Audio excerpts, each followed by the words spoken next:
Hi friends, welcome back to my channel. ಎಲ್ಲ ಹೇಗಿದ್ದೀರಾ? ಎಲ್ಲ ಚೆನ್ನಾಗಿದ್ದೀರಾ ಅಂತ ಭಾವಿಸ್ತಾ ಇವತ್ತಿನ ದಿನದ ವಿಡಿಯೋ ಶುರು ಮಾಡ್ತೀನಿ. ನಮ್ಮನ್ನು ಯೂಟ್ಯೂಬ್ ಚಾನಲ್ಗೆ ಸ್ವಾಗತ.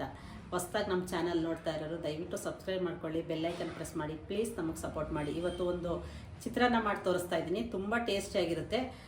ಈಸಿಯಿಂದ ಬೇಗ ಒಂದು 10 ನಿಮಿಷದಲ್ಲೇ ಮಾಡ್ಕೋಬೋದು. ಅದು ಹೇಗೆ ಮಾಡೋದು ಅಂತ ಬನ್ನಿ ನೋಡೋಣ. ನೋಡಿ, ಮೊದಲಿಗೆ ದೊಡ್ಡ ಗ್ಲಾಸಲ್ಲಿ ಒಂದು ಗ್ಲಾಸು ಅಕ್ಕಿ ತಗೊಂಡಿದ್ದೀನಿ. ಅಕ್ಕಿನ 3 ಸಲ ಚೆನ್ನಾಗಿ ತೊಳೆದು ಇಟ್ಟಿದ್ದೀನಿ. ನೋಡಿ, ಇದು ಬಾಸುಮತಿ ರೈಸು. ಇದಕ್ಕೆ 1ಕ್ಕೆ 2 ಗ್ಲಾಸ್ ನೀರು ಹಾಕೋತಾ ಇದ್ದೀನಿ. ಅಷ್ಟೇ ಹಾಕೋಬೇಕು, ಜಾಸ್ತಿ ಹಾಕಿದ್ರೆ ಅನ್ನ ಸ್ವಲ್ಪ ಮುದ್ದೆ ಆಗುತ್ತೆ. ಅದಕ್ಕೆ ನಾವು ಎಷ್ಟು ಅಕ್ಕಿ ತೊಗೊಂಡಿರ್ತೀವಿ 1ಕ್ಕೆ 2. ಇವಾಗ ಒಂದು ಸ್ಟವ್ ಆನ್ ಮಾಡಿ ಅದ್ರ ಮೇಲೆ ಕಡಾಯಿ ಇಟ್ಟಿದ್ದೀನಿ. ಇದು ಕಬ್ಬಿಣದ ಕಡಾಯಿ, ಬೇಗ ಬಿಸಿ ಆಗೋಗುತ್ತೆ. ಸಿಮ್ಮಲ್ಲೇ ಇಟ್ಕೊಂಡ್ಮಾಡಬೇಕು. ಒಂದು 4 ಸ್ಪೂನು ಎಣ್ಣೆ ಹಾಕ್ಕೊಂಡಿದ್ದೀನಿ. 1 ಸ್ಪೂನಷ್ಟು ಕಡಲೆಬೇಳೆ, 1/4 ಸ್ಪೂನಷ್ಟು ಸಾಸಿವೆ, ಒಂದು ಅರ್ಧ ಸ್ಪೂನಷ್ಟು ಉದ್ದಿನಬೇಳೆ, ಕಡಲೆ ಬೀಜ ಇವಾಗ ಸೇರಿಸ್ತಾ ಇದ್ದೀನಿ. ಯಾಕಂದರೆ ನಾನು ಆಲ್ರೆಡಿ ಫ್ರೈ ಮಾಡಿ ಇಟ್ಕೊಂಡಿದ್ದೀನಿ ಕಡಲೆ ಬೀಜ, ಅದಕ್ಕೆ ನಾನು ಲಾಸ್ಟಲ್ಲಿ ಹಾಕ್ತಾಯಿದ್ದೀನಿ.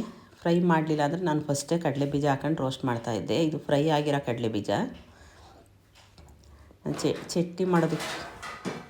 ಚಟ್ನಿ ಮಾಡೋದಕ್ಕೆ ಅಂತ ಫಸ್ಟೇ ರೋಸ್ಟ್ ಮಾಡಿ ಇಟ್ಕೊಂಡಿರ್ತೀನಿ, ಅದನ್ನೇ ಯೂಸ್ ಮಾಡ್ತಾಯಿದ್ದೀನಿ.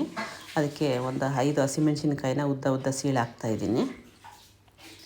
ಸಿಮ್ಮಲ್ಲೇ ಇಟ್ಕೊಂಡ್ಮಾಡಬೇಕು. ಇದು ಕಬ್ಬಿಣದ ಕಡಾಯಿ, ಇದು ಬೇಗ ಬಿಸಿ ಆಗೋಗುತ್ತೆ. ಸ್ವಲ್ಪ ಕರಿಬೇವು ಹಾಕ್ಕೋತಾ ಇದ್ದೀನಿ. ಅದನ್ನು ಸ್ವಲ್ಪ ಫ್ರೈ ಮಾಡಿ ಚಿಟಿಕೆ ಅರಿಶಿನ, ಜಾಸ್ತಿ ಅರಿಶಿನ ಹಾಕೋ ಆಗಿಲ್ಲ. ಇದಕ್ಕೆ ಲೈಟ್ ಕಲರ್ ಇದ್ದರೆ ತುಂಬ ಟೇಸ್ಟಿಯಾಗಿರುತ್ತೆ ಚಿತ್ರಾನ್ನ. ಇದು ಸ್ವಲ್ಪ ಫ್ರೈ ಮಾಡಿಕೊಂಡು ಈಗ ಅನ್ನ ಮಾಡಿ ಇಟ್ಕೊಂಡಿದ್ದೆ. ಒಂದು ತಟ್ಟೆಯಲ್ಲಿ ಹಾಕಿದೆ. ಅದನ್ನು ಸ್ವಲ್ಪ ತಣ್ಣಗಾಗಲಿ ಅಂತ ಬಿಟ್ಟಿದೆ. ನೋಡಿ, ತಣ್ಣಗಾಗಿದೆ. ಈಗ ಅದನ್ನು ಅದ್ರ ಸೇರಿಸ್ತಾ ಇದ್ದೀನಿ. ತುಂಬ ಈಸಿಯಿಂದ ಮಾಡಿಬಿಡ್ಬೋದು ಚಿತ್ರಾನ್ನ. ಅನ್ನ ಒಂದು ಆಗೋದೇ ಸ್ವಲ್ಪ ಲೇಟ್ ಆಗೋದು. ಅನ್ನ ಒಂದು ರೆಡಿ ಇದ್ದರೆ 10 ನಿಮಿಷದಲ್ಲೆಲ್ಲ ಬೇಗ ಆಗೋಗುತ್ತೆ. ಇದನ್ನು ಒಂದು ಸಲ ಮಿಕ್ಸ್ ಮಾಡ್ದೆ. ನಾನು ಸ್ಟವ್ ಆಫ್ ಮಾಡಿದ್ದೀನಿ.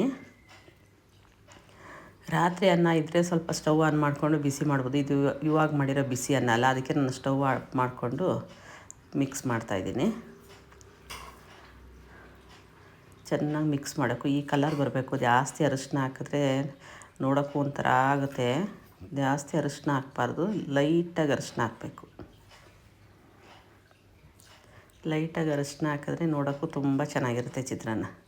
ಅಷ್ಟೇ ರುಚಿ ಇರುತ್ತೆ. ಇಷ್ಟಿದ್ರೆ ಸಾಕು. ತುಂಬ ಅಂದರೆ ತುಂಬ ಚೆನ್ನಾಗಿರುತ್ತೆ ಈ ಲೈಮ್ ರೈಸ್. ಅದಕ್ಕೆ ಮೇಲ್ಗಡೆ ಸ್ವಲ್ಪ ಕೊತ್ತಂಬರಿ ಸೊಪ್ಪು ಚಿಕ್ಕದಾಗಿ ಕಟ್ ಮಾಡಿ ಹಾಕಿದ್ದೀನಿ. ಒಂದು ನಿಂಬೆಹಣ್ಣು ತಗೊಂಡಿದ್ದೀನಿ. ಅದರ ರಸನ ಹಿಂಡಿ ಆ ಒಂದು ನಿಂಬೆಹಣ್ಣು ಅದರೊಳಗಡೆ ಹಾಕ್ತಾಯಿದ್ದೀನಿ. ನೋಡಿ, ಅದರೊಳಗಡೆ ಇರೋ ಈ ಬೀಜ ಎಲ್ಲ ತೆಗ್ದು ಬಿಸಾಕಬೇಕು. ಒಂದು ಬೀಜನೂ ಹಾಕಬೇಡಿ ಅದರೊಳಗಡೆ. ಬಾಯಿ ತಿನ್ನಬೇಕಾದ್ರೆ ಕೈ ಬಂದುಬಿಡುತ್ತೆ ಅದೇನಾರ ಸಿಕ್ಕಿದ್ರೆ. ಫಿಲ್ಟ್ರ್ ಮಾಡಿ ಹಾಕಿದ್ರೂ ಪರವಾಗಿಲ್ಲ. ಆ ನಿಂಬೆಹಣ್ಣು ಬೀಜ ಅಂತೂ ಒಳಗಡೆ ಬೀಳಬಾರ್ದು.